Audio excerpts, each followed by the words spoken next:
Hello guys, मेरा नाम है मोहित त्यागी और आज हम स्टार्ट कर रहे हैं क्लास 10th की साइंस यूट्यूब पर। और आज के टॉपिक का नाम है साइंस के कुछ बेसिक कॉन्सेप्ट्स जो कि आपके हर क्लास में, चाहे वो 9th हो, चाहे 10th हो, चाहे 11th हो, चाहे 12th हो, हर जगह काम आएंगे। तो चलिए शुरू करते हैं। बच्चों, सबसे पहला सवाल जो आपके मन में आता है या आपको आना चाहिए साइंस में, वो है कि एलिमेंट्स एक दूसरे से रिएक्ट करके कंपाउंड्स क्यों बनाते हैं। आपने पढ़े होंगे बहुत सारे कंपाउंड्स। वाटर को कहते हैं H2O, नमक को कहते हैं NaCl। तो पहली बात तो ये H2O क्यों बना, ठीक है ना। इन दो हाइड्रोजन ने और ऑक्सीजन ने आपस में रिएक्ट करके H2O क्यों बनाया। सोडियम ने और क्लोरीन ने रिएक्ट करके आपस में क्यों बनाया है ये NaCl, नमक क्यों बनाया। पहली बात तो हम ये जानेंगे कि ये कंपाउंड्स क्यों बने हैं, और अगर बने हैं तो NaCl ही क्यों बना। NaCl2 क्यों नहीं बना, NaCl3 क्यों नहीं बना, H2O ही क्यों बना, पानी का फॉर्मूला H2O2 क्यों नहीं बना, H2O3 क्यों नहीं बना। तो आज हम कुछ बेसिक कॉन्सेप्ट जानेंगे साइंस के जो कि आपको हमेशा काम आएंगे। तो देखिए बच्चों, कभी भी कोई पूछे कि एलिमेंट्स कंपाउंड्स क्यों बनाते हैं, तो उसका एक सिंपल सा रीज़न है, to achieve noble gas configuration. Noble gas जैसा बनने के लिए कोई भी एलिमेंट या तो इलेक्ट्रॉन देता है या इलेक्ट्रॉन लेता है, और क्या बनाता है, कंपाउंड बनाता है। तो याद रखिए, कोई भी एलिमेंट दुनिया का कंपाउंड सिर्फ इसलिए बनाता है क्योंकि वो भी नोबल गैस जैसा बनना चाहता है, चाहे वो इलेक्ट्रॉन दे करके बने, चाहे वो इलेक्ट्रॉन ले करके बने। तो चलिए समझते हैं इसको। देखिए, एक रियल लाइफ का एग्जांपल है, पहले मैं उसको बताऊंगा, ठीक है ना, ताकि आप इसे रिलेट कर सकें अपनी लाइफ से, और उसके बाद हम साइंस की लैंग्वेज में पढ़ेंगे। तो देखिए, दुनिया में दो तरीके के लोग हैं। एक है मुकेश अंबानी जैसे बहुत ही रिच, और एक है जैसे कि मैं ही हूँ, मोहित त्यागी, ठीक है, एक आम इंसान, ठीक है। तो देखिए, मुकेश अंबानी जो है वो मेरे जैसा बनना चाहेगा या मैं उनके जैसा बनना चाहूँगा। ऑब्वियस सी बात है कि मैं उनके जैसा बनना चाहूँगा, वो मेरा ऐसा नहीं बनना चाहेगा, ठीक है। तो इसी तरीके से दुनिया में दो तरीके के एलिमेंट्स हैं, एक है नोबल गैस और दूसरे हैं बाकी सारे एलिमेंट्स। तो देखिए, वैसे तो 6 नोबल गैस होती हैं आपकी पीरियोडिक टेबल में, लेकिन आपको 3 याद करनी है, helium, neon, argon. 10th class तक आपको याद करनी है बस 3, हीलियम, नियोन और आर्गन। तो याद रखिए बच्चों, ये 3 है हमारी नोबल गैस। नोबल गैस का मतलब सिंपली होता है कि वो एलिमेंट्स जिनकी वैलेंसी जीरो है, जिनकी वैलेंसी जीरो है, अर्थात इन्हें किसी से ना इलेक्ट्रॉन लेना है ना किसी को इलेक्ट्रॉन देना है। मतलब कि ये खुश हैं अपनी लाइफ में, जो इनको चाहिए था सब कुछ इनके पास है। और वैसे ही है मुकेश अंबानी, सब कुछ है उनके पास, ठीक है ना। और दूसरी तरफ हम आते हैं बाकी एलिमेंट्स पर, hydrogen, oxygen, nitrogen, chlorine, bromine, fluorine, sodium, magnesium, calcium, potassium etcetera. तो याद रखिए बेटा कि ये सारी एलिमेंट जो हैं इनके पास इलेक्ट्रॉन्स या तो ज़्यादा हैं जितने होने चाहिए उससे, या कम है। तो कुछ इलेक्ट्रॉन दे देते हैं और कुछ इलेक्ट्रॉन्स ले लेते हैं, ताकि वो किसकी तरह बन जाए, नोबल गैस की तरह, ठीक है ना। सिंपल सी बात है। चलिए बेटा समझिए इसको, ठीक है ना। अब कई बच्चों के मन में आ रहा होगा कि मैंने हाइड्रोजन के आगे 2 लगाया है, ऑक्सीजन के आगे 2 लगाया है, नाइट्रोजन के आगे 2 लगाया है, क्लोरीन के आगे 2 लगाया है, ब्रोमीन के आगे 2 लगाया है, फ्लोरीन के आगे 2 लगाइए। तो बेटा 9th क्लास में आपने पढ़ा था di atomic gases.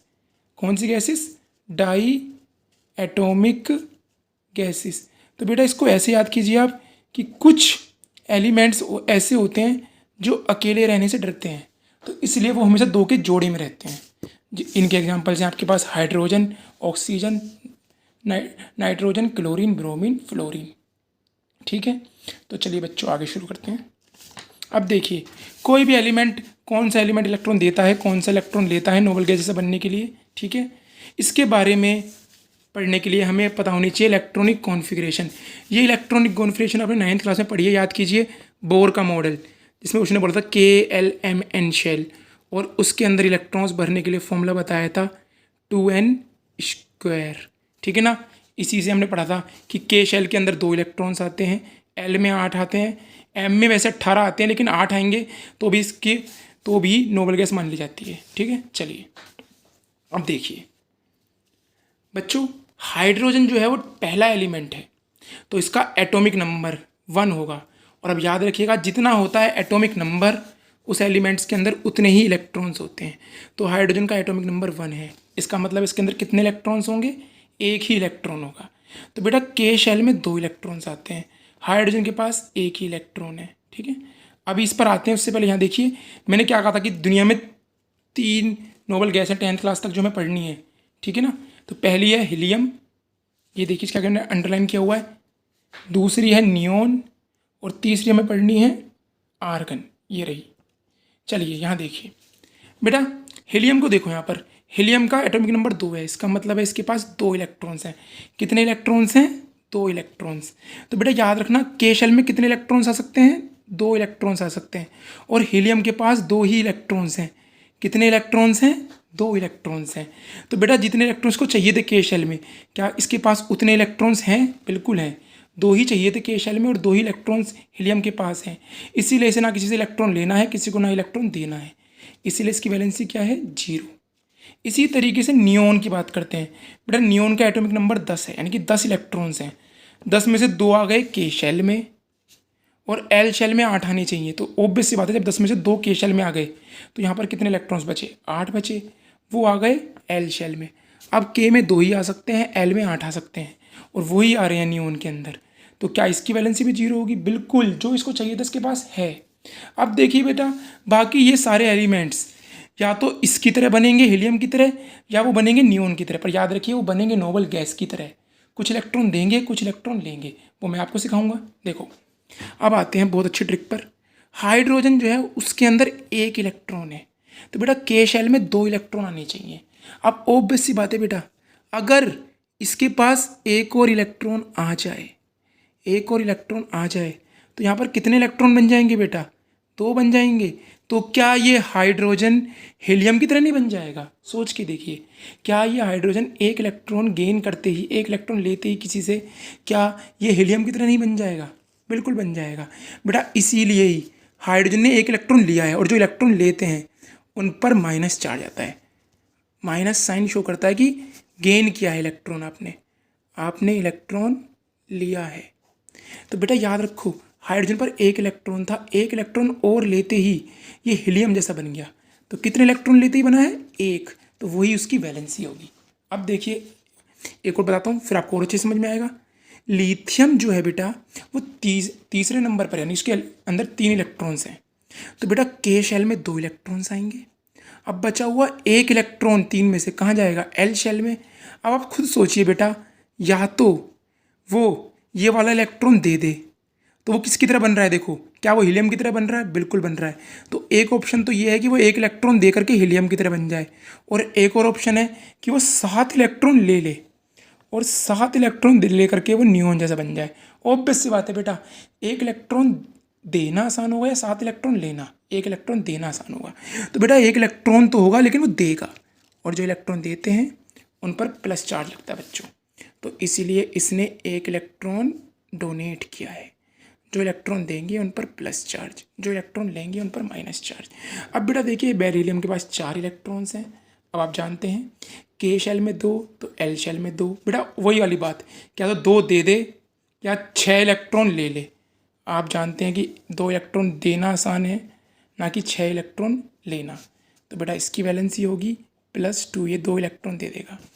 Similarly boron के पास 5 इलेक्ट्रॉन है, 2 3, या तो 3 दे सकता है या 5 ले सकता है। आप बहुत अच्छे जानते हैं कि बेटा 3 इलेक्ट्रॉन देना आसान है, ना कि 5 इलेक्ट्रॉन लेना। तो इसकी वैलेंसी होगी +3। अब देखिए कार्बन 2 4। अब बेटा 4 ही इलेक्ट्रॉन लेने हैं और 4 ही इलेक्ट्रॉन देने हैं। तो कार्बन दोनों का ही दिल नहीं तोड़ता, ना हीलियम का ना नियोन का। तो वो एक बीच का रास्ता निकालता है, कहता है कि भैया ना मैं 4 इलेक्ट्रॉन दूंगा ना मैं 4 इलेक्ट्रॉन लूँगा, मैं करूँगा शेयरिंग, प्लस माइनस बोथ। यानी कि वो करेगा शेयरिंग, ना इलेक्ट्रॉन देगा ना इलेक्ट्रॉन लेगा, वो शेयरिंग करेगा। अब देखिए बेटा नाइट्रोजन, नाइट्रोजन के पास 7 इलेक्ट्रॉन्स हैं। के शेल में 2 आते हैं, एल शेल में 5 आते हैं। तो बेटा अब या तो 3 इलेक्ट्रॉन ले करके नियोन जैसा बन सकता है, या 5 दे करके हीलियम जैसा। ऑब्वियस सी बात है। अब क्या आसान है?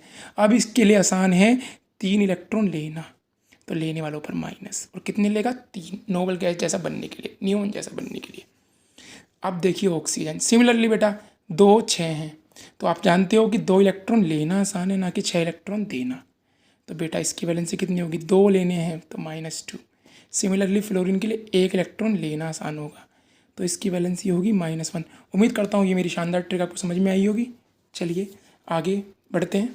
अब बेटा देखो, अब ये बीच के 11 से 17 तक के एलिमेंट कुछ बनेंगे नियॉन जैसे और कुछ बनेंगे आर्गन जैसे। देखिए आर्गन के पास 18 इलेक्ट्रॉन्स हैं, के शेल में 2, एल में 8 और एम में भी 8।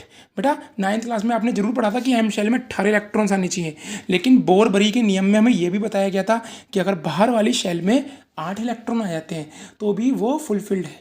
ठीक है, तो बेटा कुछ बनेंगे आर्गन जैसे और कुछ बनेंगे नियॉन जैसे। तो देखिए बेटा पिछली बार वाला मेथड स्टार्ट होगा कि स्टार्टिंग के 3 जो हैं वो देंगे इलेक्ट्रॉन, फिर शेयरिंग और फिर लेंगे। तो चलिए शुरू करते हैं। देखिए बेटा सोडियम जो है 2 8 1 या तो 7 इलेक्ट्रॉन लेकर के बन जाए आर्गन जैसा, या सिर्फ 1 इलेक्ट्रॉन दे करके बन जाए नियॉन जैसा। आप जानते हैं क्या आसान है, 1 इलेक्ट्रॉन दे करके नियॉन जैसा बनना इसके लिए ज़्यादा आसान है, तो +1। सिमिलरली बेटा मैग्नीशियम के लिए ये 2 इलेक्ट्रॉन दे करके नियॉन जैसा बनना, क्योंकि अगर ये 2 इलेक्ट्रॉन चले जाएंगे तो नियॉन जैसा बन जाएगा, तो 2 इलेक्ट्रॉन देना आसान है बच्चे, तो +2। बेटा सिमिलरली एल्यूमिनियम के लिए भी 3 इलेक्ट्रॉन देना आसान है, 5 इलेक्ट्रॉन लेने से ज़्यादा, तो ये भी नियॉन जैसा बनेगा 3 इलेक्ट्रॉन दे करके। बेटा अब कार्बन का भाई सिलिकॉन, 4 ही इलेक्ट्रॉन है, 4 ही लेने हैं, 4 ही देने हैं और 4 ही लेने हैं। तो बेटा ये फिर से कार्बन की तरह दोनों का दिल नहीं तोड़ेगा और ये भी 4 इलेक्ट्रॉनों की शेयरिंग करेगा, शेयरिंग ऑफ इलेक्ट्रॉन्स करेगा। बच्चे फॉस्फोरस 2 8 5, तो बेटा या तो 3 इलेक्ट्रॉन ले करके बन जाए आर्गन या 5 दे दे। बेटा अब फायदे का सौदा जो है वो 3 इलेक्ट्रॉन लेना है, तो फॉस्फोरस -3 यानी कि 3 ले लेगा। सल्फर 6 है बाहर वाली शेल में बेटा, तो बेटा 2 लेना आसान है, तो ऑब्वियस सी बात है फ़ायदा किस में है, 2 लेने में। बेटा सिमिलरली क्लोरीन 1 इलेक्ट्रॉन लेने में फ़ायदा है, आर्गन का तो 0 होगा आपको पता ही है क्योंकि नोबल गैस है। चलिए अब सिमिलरली पोटेशियम कैल्शियम यही मेथड स्टार्ट हो जाएगा कि जैसे पहले आया नोबल गैस, फिर प्लस वाले, फिर कोवलेंट बॉन्ड वाला शेयरिंग वाला आया, फिर माइनस वाले आए। सिमिलरली पोटेशियम का बेटा +1 होगा क्योंकि बाहर वाली शेल में 1 इलेक्ट्रॉन है, और जब जब बाहर वाली शेल में 1 इलेक्ट्रॉन होता है बेटा तो वो देता है। यहाँ देखिए आप, तो बेटा ये भी क्या करेगा, इलेक्ट्रॉन देगा और 2 वाला भी देगा। चलिए तो बेटा ये तो 20 तक के आपके 10th क्लास में इनफ हैं। ये 20 एलिमेंट्स को आपको याद करना कि कौन कितने इलेक्ट्रॉन देता है, कौन कितने इलेक्ट्रॉन लेता है, ये आपके लिए इनफ है पूरी 10th क्लास के लिए। ठीक है, पर बेटा इस ट्रिक को हमेशा याद रखिएगा, आपकी हमेशा काम आएगी। चलिए अब जो मैंने बात कही थी कि जो कंपाउंड बनता है Na और Cl का, वो NaCl क्यों बनता है, H और O का H2O ही क्यों बनता है, H2O2 क्यों नहीं बना, H2O3 क्यों नहीं बना, तो चलिए उसका जवाब देते हैं आपको। देखिए यहाँ पर सोडियम है और यहाँ पर ऑक्सीजन है। आप जो है बेटा इस टेबल का इस्तेमाल कर सकते हैं। यहाँ पर देखिए सोडियम को ढूंढिए, सोडियम 11वें नंबर पर है बेटा, इसकी वैलेंसी देखिए +1, तो हम सोडियम के आगे लिखेंगे +1, सोडियम के आगे लिखेंगे +1। और ऑक्सीजन को ढूंढिए, ऑक्सीजन को ढूंढिए, ऑक्सीजन ये रहा हमारे पास -2, तो सोडियम +1 ऑक्सीजन -2। बेटा आप याद रखिए एक कंपाउंड बनाने का सबसे गोल्डन रूल क्या होता है, एक कंपाउंड बनाने का सबसे गोल्डन रूल बेटा ये होता है, ये आपको याद रखना है ये मेथड, कि इस प्लस वाली वैलेंसी और माइनस वाली वैलेंसी का सम जो है ना मिला करके आपको 0 लाना है किसी भी तरीके से। ठीक है बेटा, अपने आप 0 नहीं आ रहा है, तो अपने आप 0 नहीं आ रहा तो हम क्या करेंगे, हम कुछ करेंगे इसमें। तो बेटा देखिए ये +1 और -2 है, इनको ऐड करेंगे तो आंसर -1 आएगा, पर हमारा आंसर क्या आना चाहिए, 0 आना चाहिए। तो बेटा अगर मैं क्या इस +1 में 2 से मल्टीप्लाई कर दूं तो क्या ये +2 बन जाएगा, बन जाएगा, और ये -2 हो जाएगा। क्या बेटा ये एक दूसरे को कैंसिल आउट कर देंगे, यस ये एक दूसरे को कैंसिल आउट कर देंगे। लेकिन इस कैंसिल आउट करने के लिए मैंने क्या किया है, +1 में यानी कि सोडियम के अंदर 2 से मल्टीप्लाई करिए। तो बेटा अगर इसके +1 में मल्टीप्लाई करिए तो वो मल्टीप्लाई यहाँ पर कर दीजिए। अब Na2 और O मिल करके बन जाएंगे Na2O, सोडियम ऑक्साइड। तो देखिए सोडियम ऑक्साइड का फॉर्मूला हमेशा Na2O बनेगा। चलिए और अब देखिए सोडियम ने यहाँ पर 1 इलेक्ट्रॉन दे करके अपनी नोबल गैस की कॉन्फ़िगरेशन अचीव करी है, और ऑक्सीजन ने 2 इलेक्ट्रॉन ले करके करी है, पर बने दोनों नोबल गैस की तरह और दोनों ही नियॉन की तरह बने हैं। चलिए अब यहाँ देखिए बेटा सेम चीज़ कैल्शियम और ऑक्सीजन, उस टेबल की मदद से आप ढूंढ सकते हैं कि बेटा कैल्शियम मैंने सबसे लास्ट में लिखा था 20वें नंबर पर +2, ठीक है। अब देखिए बेटा, ऑक्सीजन का -2 ऊपर ही लिखा है अभी। बेटा क्या अपने आप जीरो आ रहा है? जिस चीज़ का अपने आप सम जीरो आ जाए उसे मैं कहता हूँ अपनी भाषा में या साइंस की भाषा में, रब ने बना दी जोड़ी, हमें कुछ करने की जरूरत नहीं है। अपने आप जीरो हो गया तो सीधा लिख देंगे CaO, calcium oxide, calcium oxide. चलिए बच्चों आगे चलते हैं। ये देखिए नमक हमारा Na का बेटा मैंने अभी बताया +1 होता है, ये देखिए +1। क्लोरीन का -1, तो क्या बेटा एक और रब ने बना दी जोड़ी आ गई? बिल्कुल आ गई। तो अपने आप कट जाएंगे। तो बेटा Na और Cl सीधा लिख दो, NaCl। सोडियम क्लोराइड ये है जो हम घर में खाते हैं, हमारा नमक, सोडियम क्लोराइड। तो बेटा ये रीज़न है कि NaCl बना है, NaCl2 नहीं बना। Ca और Cl, बेटा Ca का भी लिखवाया +2, Cl का -1 है। बेटा जीरो लाना है, गोल्डन रूल यही है कि जीरो लाना है। बेटा ये बड़ा है ये छोटा है, तो आप जानते हैं कितने से मल्टीप्लाई करूँ कि जीरो हो जाए? 2 से करूँगा, 3 से करूँगा तो नहीं होगा, ठीक है, 2 से करनी पड़ेगी। तो बेटा ये +2 और इसको काट देगा ये -2, तो क्या ये जीरो हो जाएंगे? बिल्कुल हो जाएंगे मेरे बच्चों। तो बेटा Ca आपने 2 में मल्टीप्लाई करिए क्लोरीन में -1 में, तो CaCl2 लीजिए बच्चों, कैल्शियम क्लोराइड। तो आप कितने भी फॉर्मूले बना सकते हैं बच्चे, किसी भी चीज़ के फॉर्मूले का। आपको बस मेरी ट्रिक याद होनी चाहिए, कोई फॉर्मूला ऐसा नहीं जो आपका नहीं बन पाएगा। Calcium chloride. चलिए बेटा H और O, बेटा H का मैंने -1 लिखवाया था, ठीक है, और O का -2 लिखवाया है। तो बेटा याद रखना कभी भी किसी कंपाउंड को बनाते टाइम दोनों चीज़ें माइनस की नहीं हो सकती। तो याद रखिएगा बेटा कभी भी किसी कंपाउंड को बनाने के लिए एक प्लस वाला चाहिए और एक माइनस वाला चाहिए। एक इलेक्ट्रॉन देगा और दूसरा इलेक्ट्रॉन लेगा तभी तो कंपाउंड बनेगा। तो बेटा याद रखना अब इसमें डिपेंड करेगा कि कौन ज़्यादा, किसको ज़्यादा इलेक्ट्रॉन की ज़रूरत है या इलेक्ट्रॉन के लिए कौन ज़्यादा भूखा है। तो मेरे बच्चों याद रखना ऑक्सीजन ज़्यादा भूखा होता है। तो हाइड्रोजन जो है वो अगर कोई नेगेटिव वाला साथ में है तो उस केस में हाइड्रोजन प्लस का शो होता है। तो बेटा एक गोल्डन रूल है कि हाइड्रोजन की वैसे -1 होती है, लेकिन अगर हाइड्रोजन के साथ वाला आपका माइनस आ गया तो उस केस में हाइड्रोजन को प्लस का बनना ही पड़ेगा। हाइड्रोजन वैसे माइनस का होता है बच्चों, लेकिन अगर उसके साथ वाला जो है वो अगर माइनस का है तो वो हाइड्रोजन अपने आप को प्लस का शो करता है उसमें, ठीक है ना। दूसरे वाला एग्जांपल भी इसके नीचे आने वाला है। तो देखिए बेटा यहाँ पर हमें हाइड्रोजन +1 लेना है क्योंकि साथ वाला माइनस का है, ठीक है। तो बेटा देखिए +1 और -2 आंसर 0 लाना है, तो बेटा 2 से मल्टीप्लाई कर देंगे। तो बेटा +2 से -2 कटेगा और 0। बेटा यहाँ पर 2 से मल्टीप्लाई किया तो H2O। तो बेटा इसीलिए वाटर का फॉर्मूला H2O होता है। बेटा लास्ट मैंने कहा ना अभी आपको जवाब मिलेगा। देखिए Na जो है प्लस का 1 है, मैंने लिखवाया Na जो है प्लस का 1 है। अब देखिए बेटा Na प्लस का 1 है, अब यहाँ पर हम हाइड्रोजन को माइनस कर लेंगे। तो बेटा एक सिंपल सा रूल है, अगर हाइड्रोजन के साथ वाला प्लस का है तो हाइड्रोजन माइनस का होगा, अगर हाइड्रोजन के साथ वाला माइनस का है तो हाइड्रोजन प्लस का होगा। बस इतना सा रूल है बच्चे, और कुछ नहीं है। क्या ये अपने आप कट रहे हैं? बिल्कुल कट रहे हैं। तो रब ने बना दी जोड़ी, तो Na और H बन गया NaH, sodium hydride, sodium hydride, sodium hydride. चलिए बच्चों आज की क्लास इसी के साथ ख़त्म होती है, ठीक है। तो बेटा सिंपल से रूल्स हैं, आपने याद रखिए, आपको हमेशा काम आएंगे। चलिए इसके अलावा मैं अपने बारे में बताना चाहूँगा कि मेरा नाम मोहित त्यागी है, ठीक है। मेरा अपना कोचिंग सेंटर है रीजोनेंस क्लासेस भजनपुरा में। ये मेरा कॉन्टैक्ट नंबर है, आप कॉन्टैक्ट कर सकते हैं ऑनलाइन और ऑफलाइन दोनों क्लासेस के लिए। बाकी हम यूट्यूब पे वीडियोस डालते रहेंगे आपके लिए, आपकी हेल्प के लिए, ठीक है। चलिए धन्यवाद।